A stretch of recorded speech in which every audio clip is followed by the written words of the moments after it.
Royal Horticultural Society's garden, Rosemoor, situated in a wooded valley near Torrington in North Devon, is now recognised as a major centre of horticultural excellence. No visitor can fail to be impressed by its breathtaking diversity, from the vibrancy of plant colour in high summer to the quiet subtlety of foliage and texture in autumn and winter. Thousands of people come here every year to gain inspiration and new ideas for their own gardens, or just to relax and enjoy the tranquility of this beautiful garden. Looking at it today, it's hard to believe that only 15 years ago, all this was just bare fields. In 1988, Lady Anne Berry decided to donate her house and her beloved 8-acre garden to the RHS, together with 32 acres of untouched pasture land on the other side of a busy road. I can think of no better organisation to continue my efforts, and I hope improve on them and expand upon them, than the Royal Horticultural Society, which society I have the greatest respect for. Before work could begin, the field that would become the formal garden had to be levelled out to a gentle slope. The original soil was acid and heavy and would need careful cultivation to turn it into a fertile loam. The climate is mostly mild and wet, but the valley itself is a frost pocket. Skeptics maintain that creating a garden in these conditions would be challenging, but within 2 years the first visitors were able to see the vision starting to become reality. The problem of how to connect Lady Anne's garden to the new garden was eventually solved by building a tunnel under the road that bisected them. Lady Anne's garden, started by her mother and lovingly developed by Lady Anne over a period of almost 40 years, contains many fine old trees. October sees the gardeners clearing up after a stormy night, but the visitors can enjoy a day when the soft sunshine lights up the golden colours of autumn.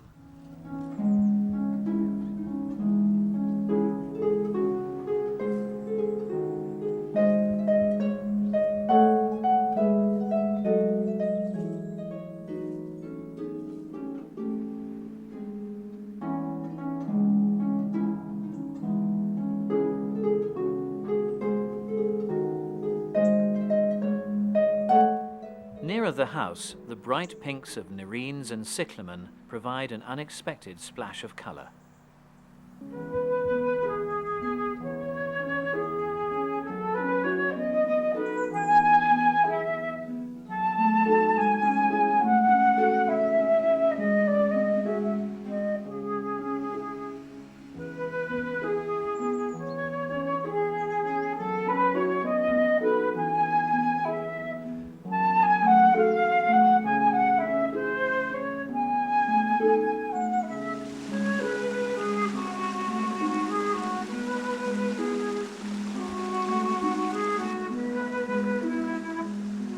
Across the road in the stream garden, some of Rosemoor's team of 20 gardeners are busy with the annual task of cutting back the lush summer growth and securing the bamboo for the onslaught of winter weather.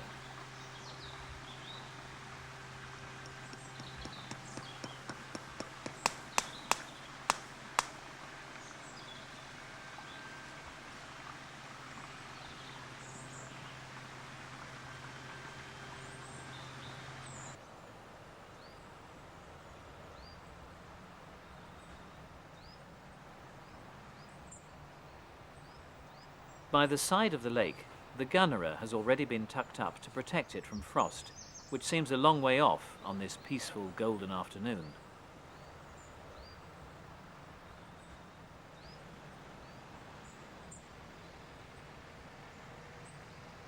Whatever time of year, there's always something to see. I mean, the winter is a fantastic time here. The winter garden is vibrant with colour and a fantastic backdrop, particularly in frosty conditions, of the dark green foliage of the conifers. It's really beautiful.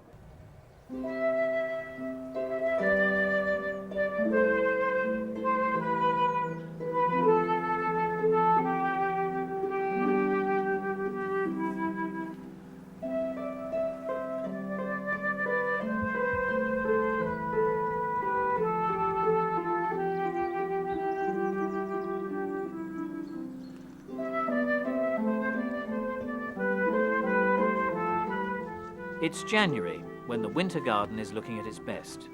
Its beauty is created by the shape, form and texture of the various conifers, birches, shrubs and grasses, making a backdrop for the warm reds and oranges of the bare dogwoods and willows.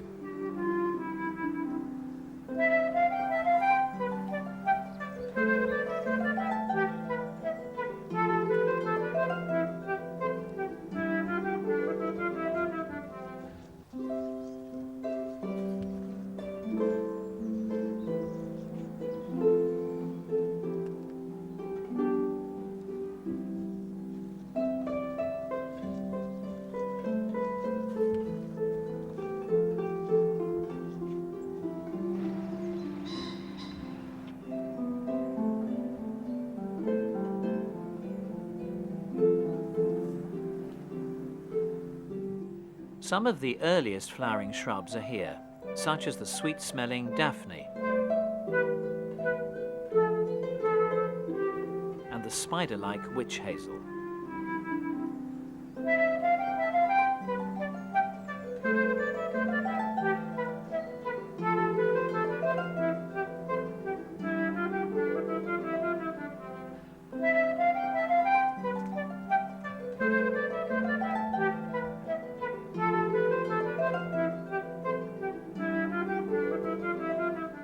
Beneath the trees, the first snowdrops provide a promise of spring.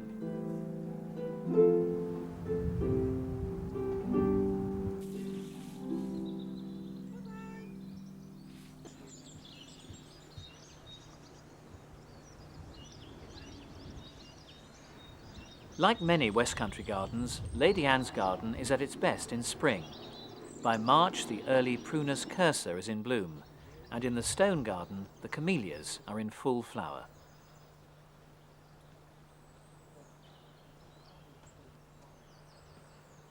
Chris Bales has been the curator at Rosemoor since the garden opened. Camellia St. Hugh is quite the best camellia we've got at Rosemoor. It starts to flower typically in December time, and it'll carry right on through into April. And at this time of year in particular, in that winter-spring bridging few weeks, it's smothered in flowers, very frost-proof, and I have a particular liking for single camellias, and that one really does fit the bill. It's Lady Anne's planting, so I'd imagine it goes back to the mid-60s, and it's forming a very large plant now, and I think it's probably too large for the smaller garden, but it's ideal for us.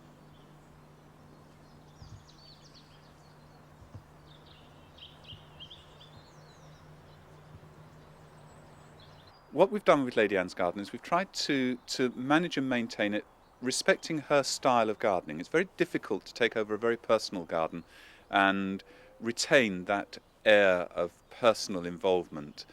Elsewhere, of course, we've created the new garden, which is very large and very ornamental and very decorative. This garden is much more intimate in scale. We've had to do a lot of work in Lady Anne's garden, but by always reusing the materials that she had and fitting our new plantings into her old areas, I think we're managing to take advantage of the microclimates and the maturity of this side of Rosemoor, and at the same time, whilst like all gardens it has to move on, we're not just brushing aside Lady Anne's style of gardening, we're respecting that and building upon it. It's the way we like to think about it.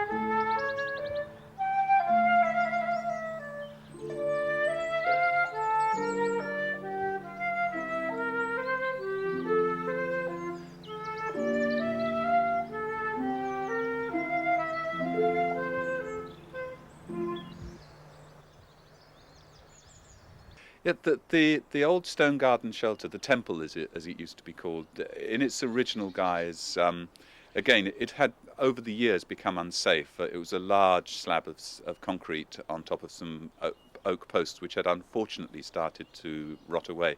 So for safety reasons we had to take that away, and we replaced it with a structure which hopefully again has a bit of eccentricity, a bit of style to it, and it enhances, we hope, the feel of the stone garden, which to us is almost the heart of Lady Anne's original garden at Rosemoor, and so it's a very important area to us.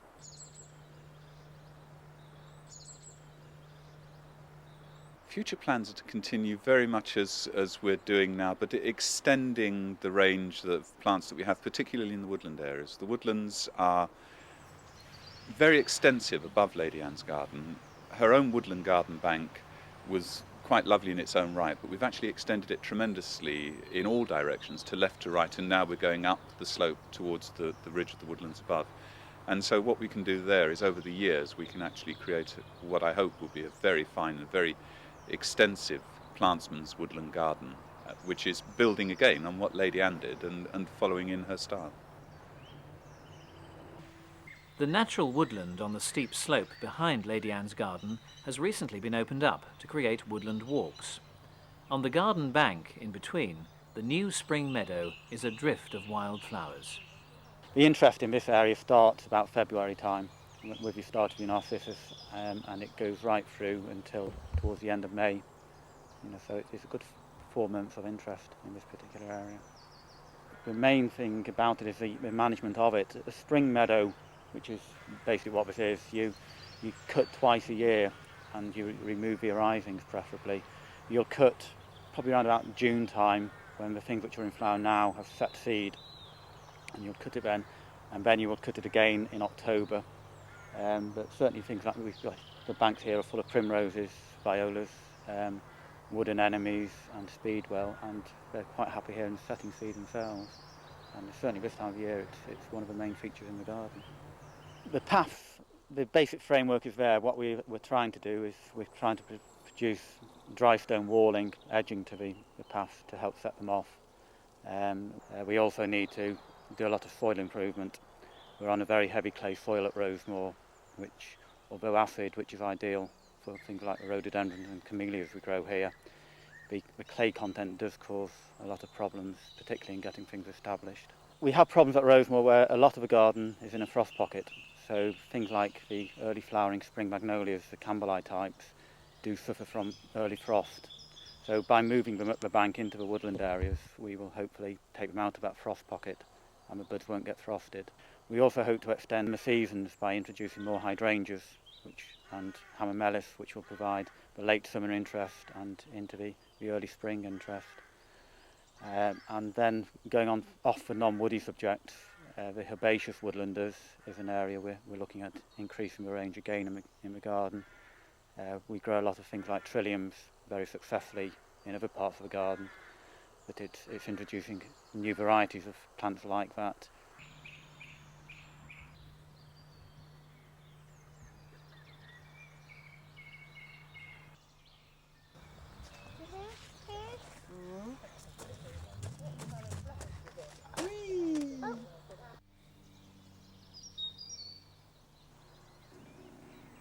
On the side of the house, the Sophora microphylla puts on a display of unusual bright yellow flowers next to the wisteria. Just a few weeks later, in mid-May, these tight buds have become a cascade of elegant purple and violet racemes.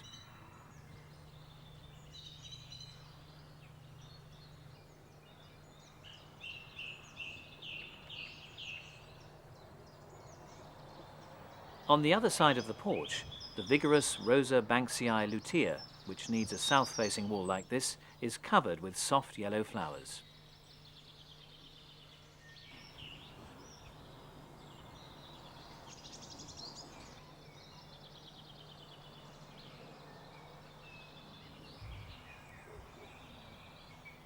By the side of the house, the showy blooms of the fragrant Japanese azaleas are vying for the visitor's attention.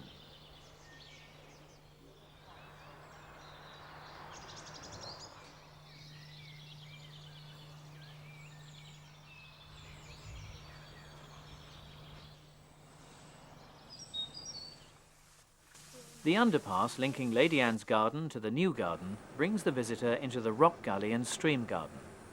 In 1995, the original grassy slopes were replaced with 500 tons of stone from a local quarry.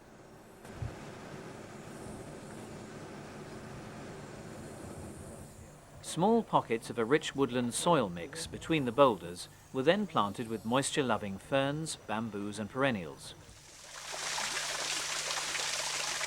The seasonal stream from Lady Anne's garden was diverted to run behind the tunnel wall and alongside the path to a series of shallow pools.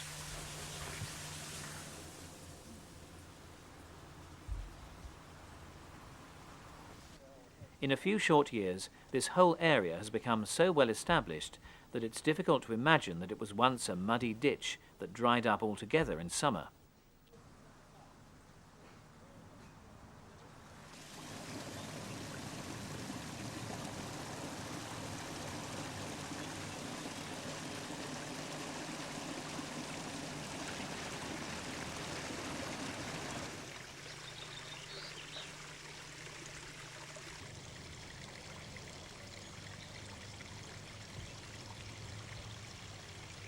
To maintain the water levels all year round, the stream was dammed at the western end of Rosemoor's land to create a lake. During dry months, a pipe from the lake pumps water up to the top of the stream to produce a continuous supply of water running back down over cascades and ever larger pools into the lake. This purpose-built resource also provides irrigation for the entire garden when needed. The whole of this area has become the perfect environment for a wide variety of moisture-loving plants.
The walk from the lake to the formal garden brings you to the cottage garden and potager, or ornamental kitchen garden. Here, vegetables and fruit are planted to make the most of their decorative qualities and colour. The 4 symmetrical beds, laid out around a central arch, are well prepared in spring for early plantings of vegetables in regimented blocks for maximum effect.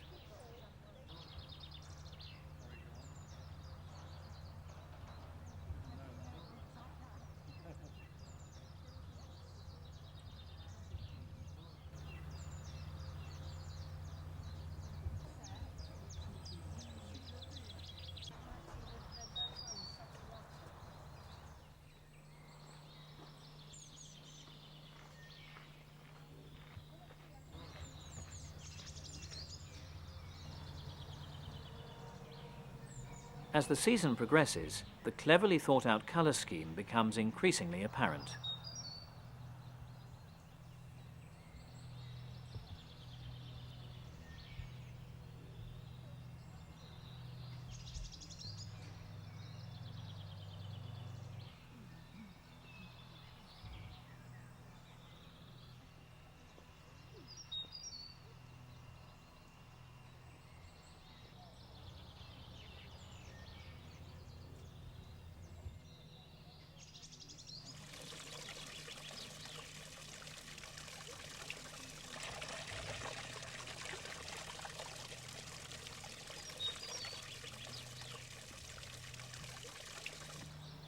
In the adjoining cottage garden is the summer house. Traditionally constructed from oak, thatch, wattle and daub, it's become one of Rosemoor's best-known features. Here the emphasis is on colourful plant combinations, provided in spring by a riot of daffodils, tulips, wallflowers and fritillaries.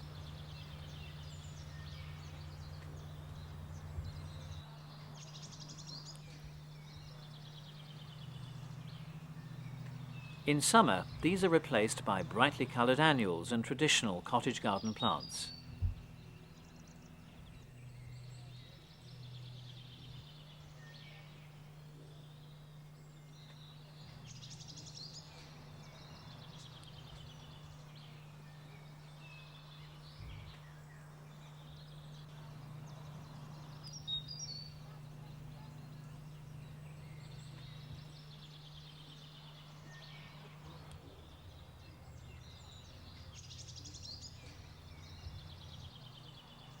The juxtaposition of contrasting shapes and similar colours is truly inspirational.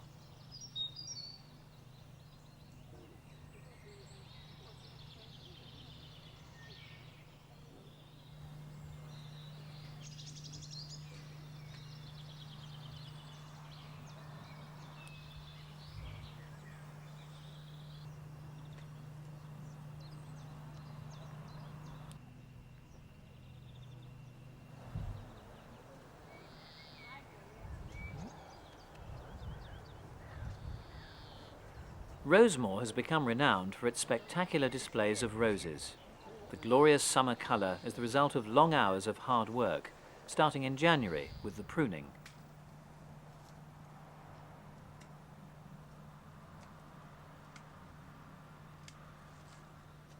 I'd take it back to roughly where it looks like it's going to be about right, really.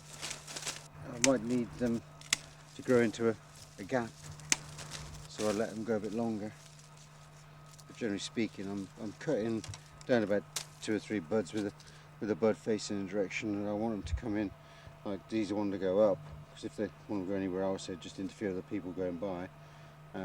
Basically to get the shape right, really, and fill any gaps up.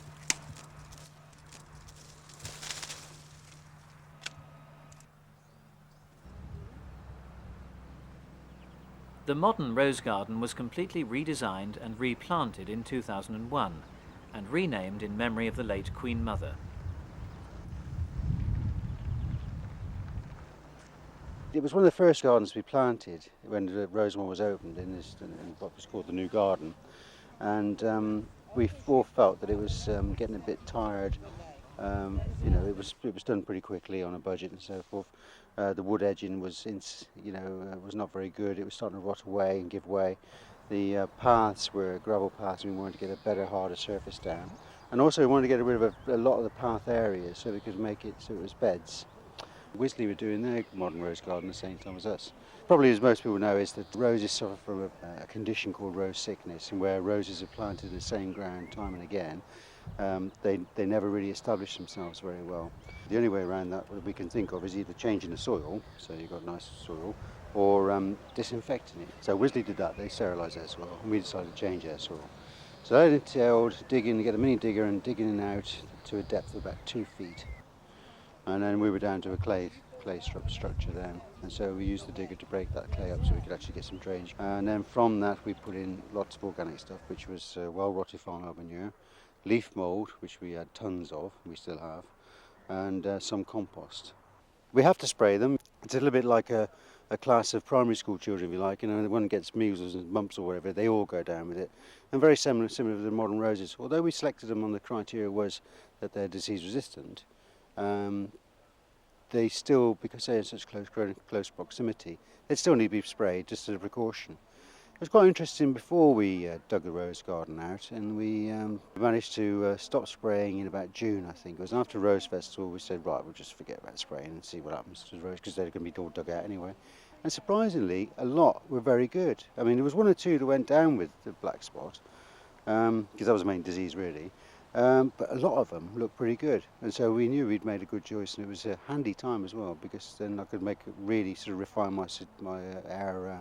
our choice list then. This is quite nice. I like this. Betty Harkness. You see, this is what you want to do.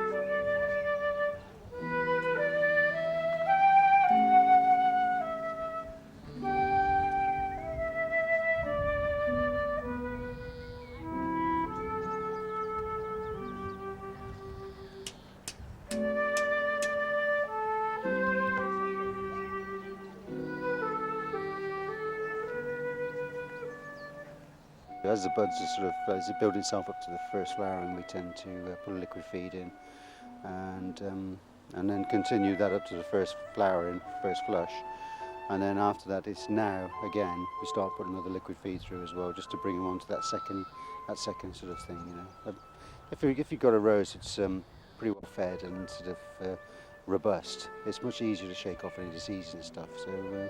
It's a big part of the growing roses here is to keep them vigorous. Really. We're going to go through the whole thing again with the shrub rose garden, what we did with the modern rose garden, and that is again to upgrade the edging, to get rid of some paths that are a bit of a nuisance, to keep clean and tidy. Also, we're going to make it so that people can actually still get amongst the roses, because that was the whole idea of the shrub rose garden initial design, was that the roses were sort of cascading over the paths and people had pushed through them and pick the scent up. And we want to keep that element of it, but we want to be able to take away some of those paths so that people can go in the little paths where the seats are, but they're sort of enclosed by the roses and they get a full feel of that. Volunteers are always welcome and are an important part of Rosemoor's workforce. You can please yourself when you come, so long as you put in your 1 day a week, and so long as you sign in and sign out, so they don't find you dead in the rose bush the next morning. I love roses because I love working to a high standard. I used to work with Jersey cows to a very high standard, and now there are no cows, roses are the next best thing. I think my favourite rose here would be Windrush, which is the most gorgeous lemon yellow fading to almost white shrub rose. We have about 50 volunteers in the garden, and they're not all that local either. Some come from the other side of Dartmoor. I'm actually looking at this moment for more volunteers to help in the library. What we're trying to do is make the visitor centre and the support activities as high quality as the garden. And we've doubled the size of the restaurant in the past year. We've added a log cabin education centre, which is used an enormous amount by local schools. We're building a library at the moment, which will be usable by members. And we've increased the sales area quite significantly in the shop. Another facility available to RHS members is the opportunity for guided walks. If you'd like to follow me, and what we're going to do is we're going to go initially in this direction and then make our way round and through some of these smaller gardens and out into the wider estate. So those who already have tickets, follow me please. Those who don't, there's another bus going very soon. Right. As I said, if you've any questions, any problems in your own garden, do ask, because if I don't know the answer, I invariably know somebody who does. Right, so as I was saying to you initially, whereas much of what we do is sort of big set-piece gardens, which might, as with the rose gardens, be about 40 yards square, or with our long herbaceous border be 150 yards long and 5 yards wide either side of the path. In these gardens, what we've tried to do, in gardens which are about 90 feet long by, yes, I'll keep it in old money because I understand it better, about 90 feet long by no more than 30 foot wide at the widest. We actually have three distinct styles of garden, three distinct styles of landscaping, effectively surrounding a central lawn. On my left, on your right, there's a garden we call the West Country Town Garden, and it's well worth having a closer look at when I finish the walk. It's got lovely landscaping, hard landscaping of slate, and sea-washed pebbles and these super wooden pergolas and screens.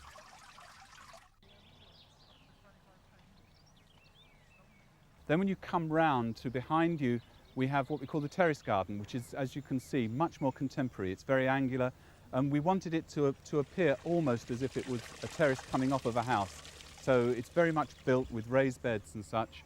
And then as you go further round, this garden here takes into account the fact there's an awful lot of big trees nearby, and there are going to be even more because we've planted them.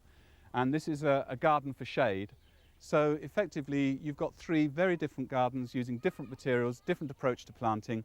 And in the same way as I do constantly as I go around gardens, I steal ideas, take notes, feel inspired.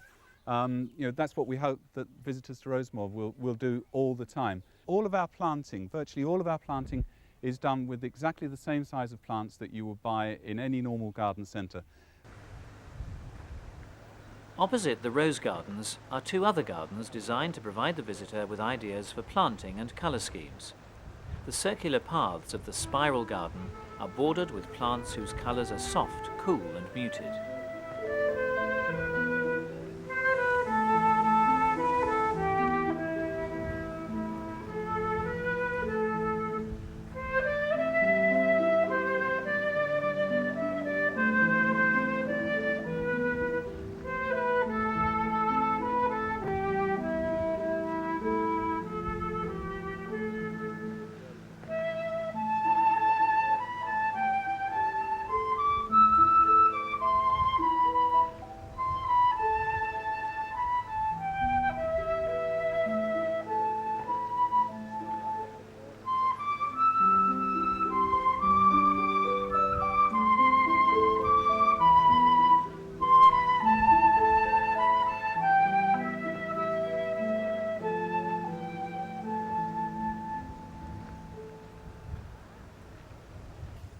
The square garden, next to the spiral garden, could not be more different.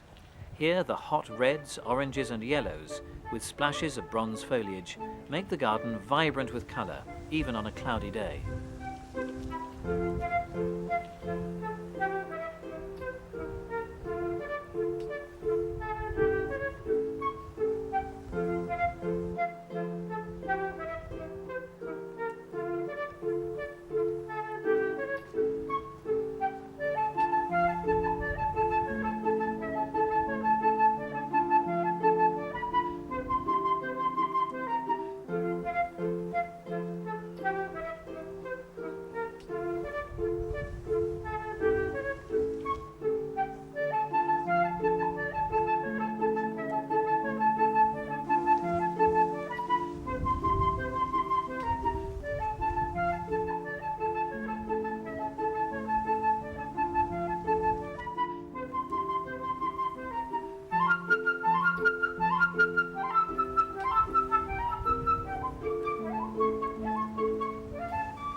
Part of Rosemoor's educational programme is to provide valuable practical training each year for a group of students.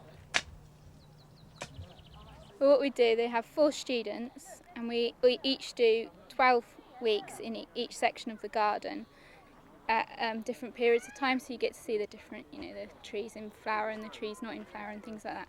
And you just follow around, and it's quite interesting because then you learn about all the different things, you know, different plants and everything like that, and different ways of gardening, because everyone does it differently, so that's how it works really.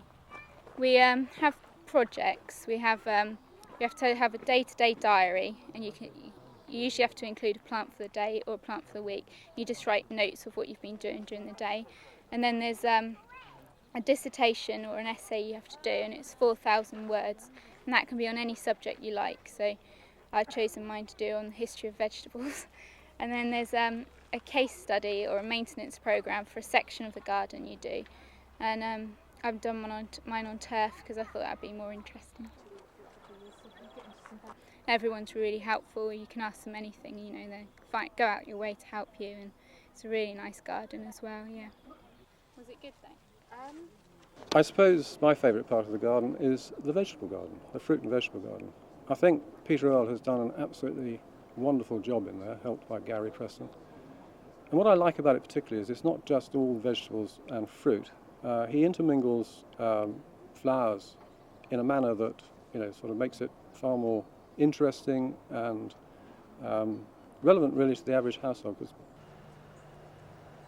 I think we're blessed with a good climate, good soil. I mean, the soil's been improved enormously since we've been here, and that's one advantage of a vegetable garden. You can keep coming back to it year after year and improving the soil. So it's basically a heavy clay loam soil, which is moisture retentive, so it will take a bit of dry through the summer. And we've improved it with annual applications of compost and manure. We started off with the original design and we just had 3 basic vegetable plots for a very simple 3-course rotation. These were largish plots, about 7 metre squares. We've actually started subdividing these up into narrow beds just for ease of management, and so more versatile and more beds to rotate within. So we do a rotation system and try and keep the same families away from each other for as long as possible. Fruit, really, we've gone for disease-resistant varieties to avoid the need for spraying. The vegetables, we just try and show as big a representation as possible, and trying something new each year on top of that.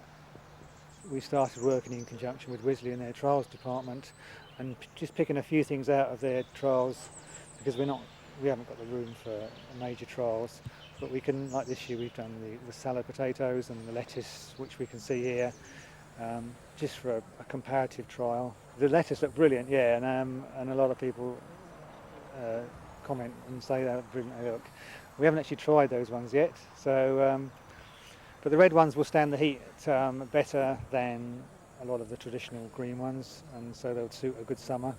And the loose-leafed ones, obviously not going to bolt like a hearted lettuce will. And like most things, they go around in fashions. A lot of supermarket shelves are just filled with a few coloured leaves, aren't they? Just ready to eat, and that's what most people want, just tip them out and eat them. They don't want things like soil on their food. Goodness me. We talked about the narrow beds, avoiding the need to tread on the soil, and the raised beds are really just an extension of that. So we fetched the garden right up to a nice height to work at, so that's one added advantage. They actually warm up much quicker in the season because they're out of the ground and the sun's playing up the sides as well as on top. So you can, with the use of cloches, you can get 2 crops out of those beds each year.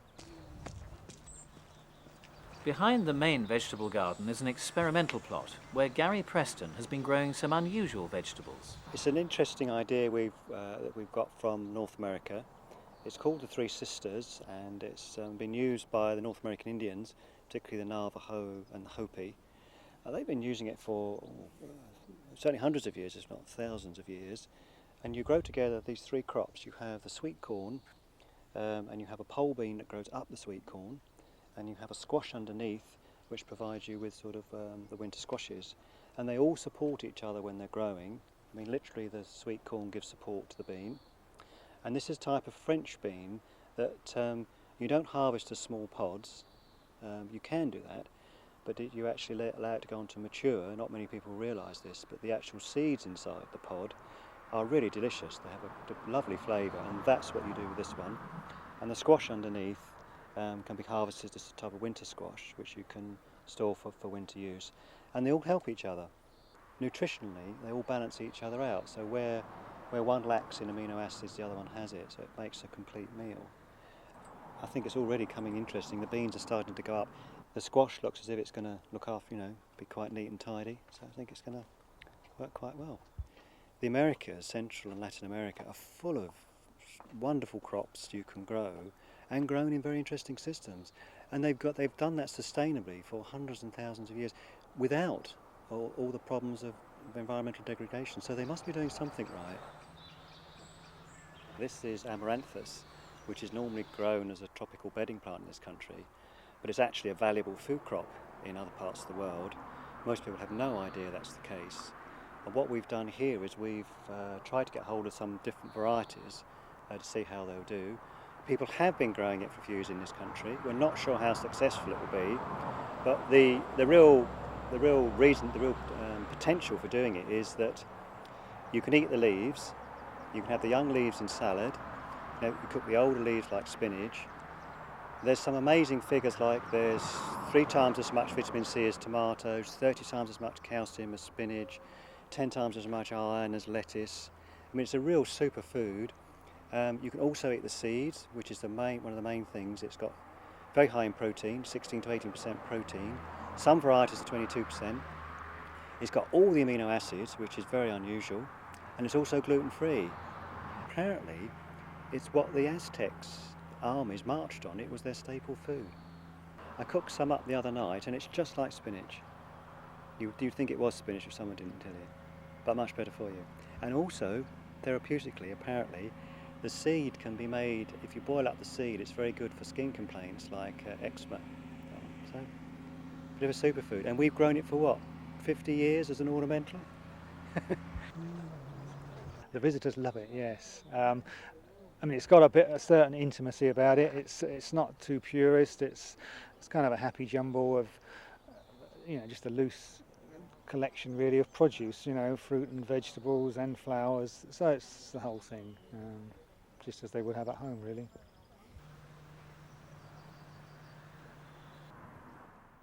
The complexities of fruit pruning are demonstrated by Peter as part of Rosemoor's year-round programme of events.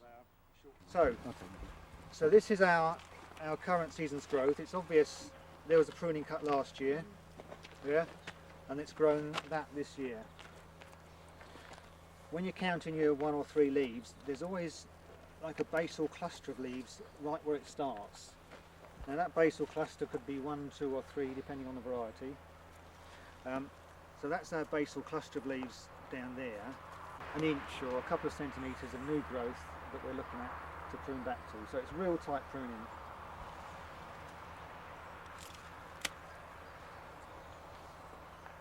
So that's the new bit of growth. The sap is still actually pumping up this tree.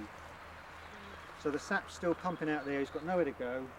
So it actually turns that 1 or 2 buds that you've left, it actually fattens them up and actually turns them into fruit buds, whereas before they might have just been vegetative buds. So you've actually manufactured a bit more fruit there for the following years. These are some nests that we've got. They're nest sites for the mason bee, which is a British native bee, and it's endangered as well. And that's mainly because its nest site is old hedgerows, of which we've lost a lot. But the main advantage for us in the garden is that they're very good pollinators, particularly early pollinators, and they also work much harder than the honeybee. And what happens is the bee hatches out in the spring, the female, and then they'll lay in these tubes. They'll make nests of these tubes, about 5 or 6 chambers in there, and they'll lay eggs in about 2 or 3 weeks' time. They'll mature into more bees, and then you start to build up a colony within the garden. This is, in a way, our way to help improve our gardening, and because we're trying at Rosemoor to be as ecologically aware and environmentally friendly and sort of sustainable, all these little things help, and also would help the gardening as well. We're really keen on biodiversity. I'm thrilled with the way things are going here. It's rather a smart word for providing a good environment for the fairy and feathered and friends that we have, and the insects that abound around here. We're taking a number of steps to improve the environment. We're opening up the woodlands, which will encourage local fauna and flora to proliferate. We are developing the wildflower meadows in areas which were previously just grassland, and that will of course encourage lots of insects and birds. We're putting nesting sites all around the garden, not just for birds but for animals and insects. Shortly I hope we're going to get a floating island to put on our lakes, which we will plug with water plants and encourage local birds to nest there.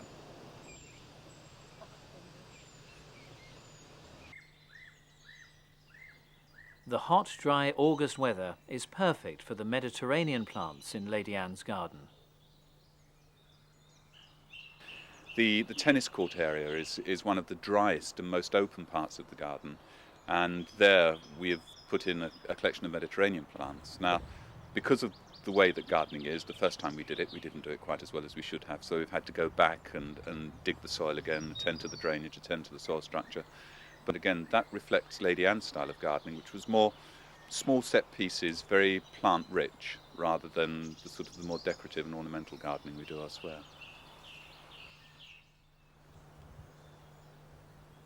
The old kitchen garden we changed a lot, and what we've done there is to put in one of these subtropical plantings, the idea being that that is the most sheltered corner of the entire garden. And so, as we try to do always, we take advantage of the fact that this side of the garden has a particular set of conditions.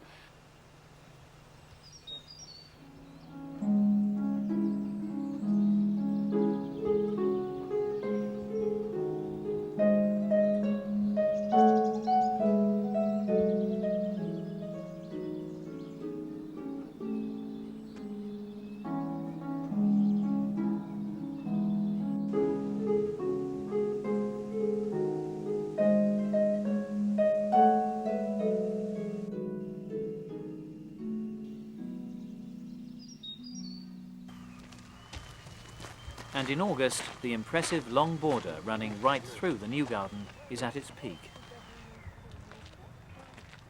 The long border is about 180 metres long. A very important part of the garden because it dissects the whole of the formal garden, which has been created over the last 13 or 14 years. More or less everybody who comes to Rosemoor is going to see this part of the garden, so we have to concentrate hard on it to make sure it's looking good all the time. Basically, it's a mixed border which combines trees, shrubs, large and small, as well as herbaceous perennials and bulbs. So it's, if you like, it's almost an all-season type border because it's got to be. What I particularly like on this border is the combination of the Pyrus salicifolia pendula, the weeping silver pear, the buddleia and ceanothus. Those give us the big structure at the back of the border. And then we've got the smaller shrub at the front, which is working through. It's Perovskia, blue spire. Sometimes you can put plants together which are almost the same colour, but the effect can be really quite breathtaking. The Agapanthus midnight blue here combines very well with the Perovskia that I've just mentioned, the blue spire, even though the colours are quite similar. To the right of it, you can see Leucanthemum superbum Phyllis Smith, which is a bright white with a yellow centre. And again, fine contrast. You've got a border almost within itself, even though it's part of a much larger scheme of things.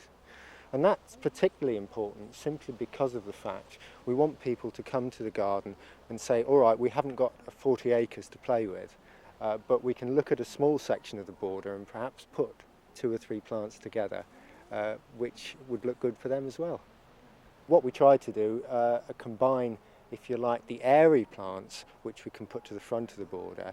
You can also look through those and see other shrubs through them. Well, I'm not really too worried about having the odd bigger plant at the border, front of the border, because otherwise it can get very stereotypical. Yes, we do like to be able to show the plants off, but we're not frightened of breaking the rules occasionally, because that's what gardening should be all about. It's remarkable, actually. I would say, looking even at this small section of border, 80% of the original plants have gone. And that's just in the 13 years which of this particular border's life. So it goes to show that we don't always get it right. But sometimes when you lose a plant, or it's not right, that gives you the opportunity to bring something new in. So that gives us excitement, and hopefully it pleases the people who come to look at the garden as well. In a part of the garden which is not usually seen by visitors are rows of polytunnels and glass houses. This is where the hard work goes on to prepare plants for next year's displays. Anyone who's visited Rosemoor Gardens during the summer months will note that we've got a fantastic range of tender perennials. And it's now August, and before the frosts come at the end of September, we need to make sure that we've taken all our cuttings so we've got plants to go back into the garden next year. This plant here, we didn't actually plant into the garden this year because it's a new plant that we've never used before, called Arctotis wine. And what we're actually looking for is growth similar to this, which is juvenile and healthy, which hasn't got a flower on it, and is also free from pests and diseases. Once we've selected our shoot, then we carefully remove it from the parent plant, and then we can go ahead and prepare what we would call a nodal tip cutting. What we do is we select a position on the stem just below a leaf node, which is where we're actually going to make our cut, and the cutting would be approximately maybe 3 to 4 inches long. And then we just take a knife and make a clean cut below the leaf node, and then we just remove the lower leaves, making sure that we've got a nice balanced cutting. Make sure that your knife is sharp, and then if there is a flower bud just starting to develop in the tip of the cutting, then again this would be carefully removed. So once we've prepared our cuttings, what we have to do now is we actually apply a rooting hormone, and we use a liquid hormone which is called Synagol, and that is diluted basically 1 part Synagol to 9 parts water, and then really it's just getting a group of cuttings and just doing a quick dip of the rooting hormone on the ends of the cuttings and just shaking off any excess. And then we strike some of our cuttings into these litre pots, and these are basically got, the pot is filled with 2/3 of a free draining rooting medium, and then we just top off with silver sand, which just again aids the drainage while the cuttings are starting to root. So then we'd insert approximately 12 to 15 cuttings into the pot, just making sure that they're well bedded in. Once the cuttings are placed into the pot, they then need to be watered. But we then put our cuttings under what we call a polythene drape, which has got bottom heat, and the heat obviously helps the roots initiate. When it's a very sunny day, we put the shade netting over the drape just to try and protect the cuttings from scorch.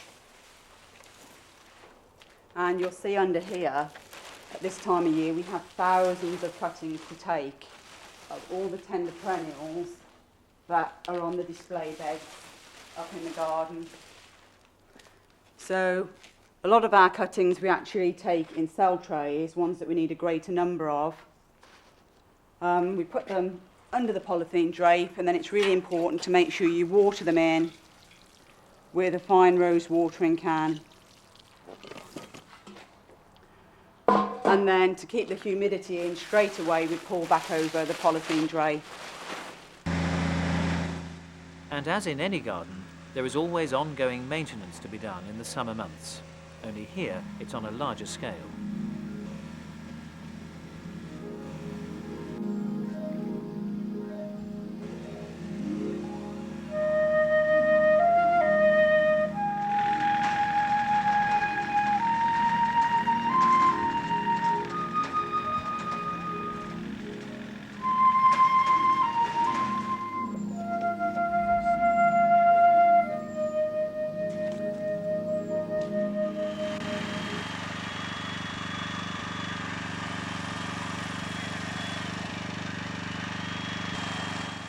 All the hedges are important, even though they take a long time to cut. This hedge, which was planted at the end of 1989, is yew, Taxus baccata. It's been traditionally used for a long, long time in gardens, formal gardens particularly, and that's why it was used in this garden, to give an air of formality and structure to the garden, whatever time of the year you come to it. And the great advantage is it only needs cutting once a year. It's taken a long time to establish. We did have initial problems with it. Replaced the soil with a much better, a free draining, sandier root zone, and we replanted them around about 8 years ago now, and to our absolute amazement we haven't lost a single yew plant, and that is particularly important because just losing one plant on this structural border would be a bit of a disaster really. When this formal garden was originally planted, there was very, very little shade, and so we couldn't effectively grow plants which like that shady situation. So as well as providing structure and rooms to make the garden seem bigger, yes, very, very effective plants for wind protection and also for shade. It's now early autumn, when the foliage garden is at its best. Chris Bales explains its concept. Well, the foliage garden we hoped would give us an area of Rosemoor with a more contemporary feel, where we could contrast in particular broad-leafed evergreens with their sort of rather rounded hummocky shapes, and then the more delicate, wispy, ethereal grasses. It's worked very well, in particular because the grasses have their best period of display towards the end of the season. They look very tidy throughout, but then at this time of the year, when the rest of the garden is starting to look a little quiet and perhaps rather going into recess for the winter, the foliage garden in mid to late September with the pampas grasses and the miscanthus just comes tremendously into its own. The grasses needed better drainage than Rosemoor typically provides, and many of the evergreens are Mediterranean or Australasian shrubs, and they also benefit tremendously from gravel in the soil and good gravel mulch. One of the joys of the gravel mulch is that basically it suppresses most of the weeds, and most of the plants only need a little bit of titivation maybe once or twice a year. There isn't the deadheading and the sort of the regular work that has to go on in a typical border.